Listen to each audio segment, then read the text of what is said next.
بسم اللہ الرحمن الرحیم۔ السلام علیکم ناظرین اکرام، میں آپ سب کو ویلکم کرتا ہوں آج کی ایک اور بہت ہی اہم ویڈیو کے اندر۔ آج کی ویڈیو میں ہم ایک ایسی خبر پر بات کریں گے جس نے پاکستان کے کاروباری لوگوں کو بہت زیادہ پریشان کیا ہوا ہے۔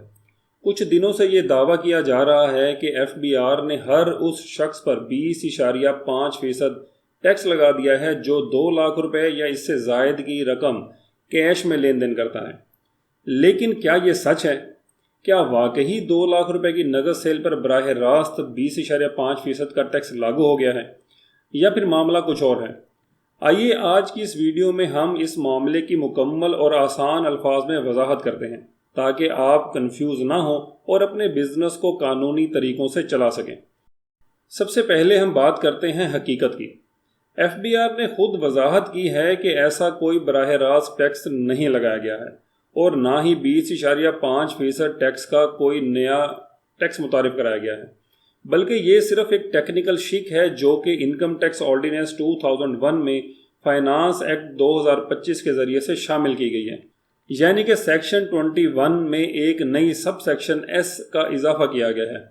اس قانون کے مطابق اگر کوئی شخص یا کاروبار کسی بھی کسٹمر سے 2 لاکھ روپے یا اس سے زیادہ رقم کیش میں یا نان بینکنگ ذرائع سے وصول کرتا ہے تو ان ٹرانزیکشن سے منسلک کاروباری خرچ کا 50% حصہ ٹیکس کے لیے الاؤ نہیں ہوگا۔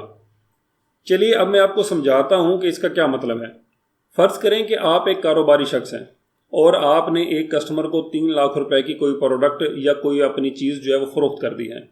اگر وہ کسٹمر آپ کو رقم جو ہے وہ بینک ٹرانسفر کرتا ہے، چیک کے ذریعے دیتا ہے یا کسی موبائل ایپ کے ذریعے دیتا ہے یا کسی بھی رجسٹرڈ ڈیجیٹل چینل کے ذریعے دیتا ہے تو آپ کے اس پروڈکٹ سے جڑے ہوئے، یعنی کہ جو چیز آپ نے اس کو بیچی تھی اس سے جڑے ہوئے تمام اخراجات جیسے کہ مینوفیکچرنگ کاسٹ ہو گیا، فریٹ ہو گیا یعنی کہ کرایہ وغیرہ ہو گیا، کمیشن وغیرہ ہو گیا، مکمل طور پر ٹیکس میں ایڈجسٹ مطلب کہ ڈیڈکٹ ہو جائیں گے۔ لیکن اگر وہ 3 لاکھ روپے آپ کو کیش میں یا بینکنگ چینلز کے علاوہ کسی بھی طریقے سے وصول کرتے ہیں تو ایف بی آر نے آپ کو 50% ٹیکس یعنی کہ جو خرچ ہے وہ ٹیکس بینیفٹ اس میں دے گا، باقی کا جو 50% ہے وہ آپ کا خرچہ ٹیکس ریٹرن میں نامنظور مطلب کہ ڈس الاؤ ہو جائے گا۔ یہ ڈس الاؤ آپ نے کافی سنا ہوگا، مطلب کہ وہ 50% جو آپ کا جو خرچہ ہوگا ایف بی آر یہ کہتا ہے کہ ہم اس کو نہیں مانیں گے۔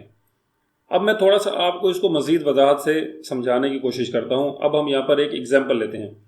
فرض کرتے ہیں کہ آپ نے ایک پروڈکٹ بیچی ہے جس پر آپ کا خرچہ درج ذیل تھا، مطلب کہ آپ نے جو را میٹیریل تھا وہ 1 لاکھ روپے کا تھا، ٹرانسپورٹ آپ کو 20,000 روپے کی اس پہ لگی، کمیشن وغیرہ 30,000 روپے کا خرچہ تھا اور کچھ ادر اخراجات جو ہوتے ہیں وہ آپ کے 50,000 روپے تھے، یعنی کہ آپ کا کل خرچ جو ہے وہ 2 لاکھ روپے ہو گیا ہے۔ اب آپ نے یہ پروڈکٹ کیش میں 3 لاکھ روپے میں بیچی تو ایف بی آر اس میں کہے گا کہ آپ نے کیش میں پیسے لیے ہیں تو ہم آپ کے صرف 1 لاکھ روپے کا خرچہ مانیں گے، باقی کا 1 لاکھ روپے کا خرچ ہم ڈس الاؤ کر رہے ہیں۔ جیسا کہ میں نے ابھی ایگزامپل میں آپ کو بتایا کہ آپ کا 2 لاکھ روپے خرچہ ہوا ہے تو ایف بی آر آپ کو یہ کہے گا کہ بھائی اس میں سے 1 لاکھ روپے کا خرچہ تو ٹھیک ہے ہم تسلیم کرتے ہیں جو یعنی کہ 50% ہے، اور باقی کا 50% مطلب کہ دوسرا جو 1 لاکھ روپے کا خرچہ ہے وہ ہم ڈس الاؤ کر رہے ہیں۔ اب ڈس الاؤ کرنے سے کیا ہوگا؟ یعنی کہ ٹیکس آپ کو زیادہ دینا پڑے گا کیونکہ آپ کے پروفٹ آرٹیفیشل طور پر زیادہ ہو جائیں گے۔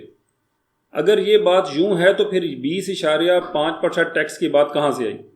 اگر جیسا کہ اگزامپل میں ہم نے دیکھا ہے کہ اگر یہ بات اسی طرح ہے تو یہ پھر 20.5% ٹیکس جو ہے یہ ریومرز کہاں سے آ رہی ہیں؟ تو بہت سارے نوٹسز آپ نے دیکھے ہوں گے، ابھی کچھ میں نے آپ کو اسکرین پر دکھا بھی دیے ہیں اور یہ آپ کے سامنے چل بھی رہے ہیں۔ تو میں آپ کو بتاتا چلوں کہ یہ جو 20.5% کا جو نمبر ہے جو چل رہا ہے مارکیٹ میں یہ ایک غلط تشریح ہے، جبکہ ایف بی آر آپ کے 50% خرچے کو ڈس الاؤ کرتا ہے تو وہ خرچہ آپ کی آمدن میں شمار ہو جاتا ہے، یعنی کہ آپ کا جیسے اگزامپل میں ہم نے دیکھا کہ 2 لاکھ روپے کا خرچ ہوا تو ایف بی آر کیش میں رقم لینے کی صورت میں یہ کہے گا کہ بھی 2 لاکھ روپے آپ کا خرچہ تھا، 50% آپ کا خرچہ ہم ایکسیپٹ کرتے ہیں اور باقی کا جو 50% ہے وہ ہم آپ کی انکم ٹریٹ کریں گے یعنی کہ پروفٹ۔ تو اس پر جو ٹیکس لاگو ہوتا ہے وہ آپ کی ٹیکس ریٹ جو کہ عام طور پر مارکیٹ میں چل رہا ہے اس کے تقریباً 29% ہے تو اس کے مطابق ہوتا ہے۔ بعض ماہرین نے حساب لگا کر یہ اندازہ لگایا کہ اگر کسی بزنس پر اوسطاً 14% ٹرن اوور ٹیکس اور دیگر سرچارجز وغیرہ بھی لگیں تو ایفیکٹو ریٹ تقریباً 20.5% تک جا سکتا ہے، لیکن یہ براہ راست ٹیکس نہیں بلکہ خرچے کے ڈسلاؤ ہونے کا نتیجہ ہے۔ اب اس کے کاروباری طبقے پر اثرات کو دیکھتے ہیں کہ بھئی کاروباری لوگوں پر اس کے کیا اثرات آئیں گے یہ ٹیکس لگانے سے۔ چھوٹے کاروبار جو کہ آج بھی نقد پر کام کرتے ہیں، نیٹ کیش پر کام کرتے ہیں، ان پر ٹیکس بوجھ بڑھ جائے گا۔ نمبر 2 یہ ہے کہ جن کی سالانہ ٹرن اوور 30 کروڑ سے کم ہے وہ آڈٹ سے مستثنیٰ ہے، اس لیے یہ قانون زیادہ ایمبیگوٹی پیدا کرے گا۔ نمبر 3 یہ ہے کہ خرچے کی وضاحت یعنی کہ ایکسپینس ایٹریبیوشن کیسے ہوگی، یہ بات بھی قانون میں واضح نہیں ہے، یعنی خرچوں کو کیسے دیکھا جائے گا یا FBR کے لوگ اس کو کیسے پیمانہ کریں گے کہ بھی کون سا خرچہ کتنا ہے اور کیسے ہے، کتنا لینا ہے کتنا نہیں لینا ہے۔ اب ہم اس کے حل کے بارے میں بات کرتے ہیں کہ آپ کو کیا کرنا چاہیے۔ 2 لاکھ روپے یا اس سے زائد کی ٹرانزیکشن ہمیشہ بینک یا ڈیجیٹل ذرائع سے کریں۔ نمبر 2 اپنی سیل کی ہر رسید یعنی کہ جو بھی آپ سیل کریں گے اس کی ہر رسید، ہر انوائس پر واضح کریں کہ یہ پیمنٹ آپ نے کیسے وصول کی ہے۔ اخراجات کی پراپر ڈاکومنٹیشن رکھیں، ایک ماہر ٹیکس کنسلٹنٹ سے مشورہ کریں تاکہ آڈٹ سے بچا جا سکے۔ تو ناظرین کرام، اصل بات یہ ہے کہ FBR نے کوئی نیا 20.5% ٹیکس نہیں لگایا ہے، بلکہ صرف یہ شرط رکھی ہے کہ اگر آپ کیش یا غیر دستاویزی یعنی کہ جو اتھینٹک ذرائع نہیں ہیں، جو بینکنگ یا ڈاکومنٹڈ ذرائع نہیں ہیں، ان کے ذریعے سے بڑی رقم وصول کرتے ہیں تو آپ کو خرچ کے ٹیکس بینیفٹ سے جزوی طور پر محروم کر دیا جائے گا، یعنی کہ کچھ حصہ آپ کے اخراجات میں کاؤنٹ کیا جائے گا اور کچھ حصہ آپ کے انکم میں ڈال دیا جائے گا۔ یہ قدم معیشت کو ڈاکومنٹڈ بنانے کی طرف ایک اہم قدم ہے۔ ناظرین کرام، آج کی ویڈیو میں اتنا ہی تھا۔ امید کرتا ہوں کہ میں آپ کو اس 20.5% ٹیکس کی جو منطق ہے وہ سمجھانے میں کامیاب ہوا ہوں گا۔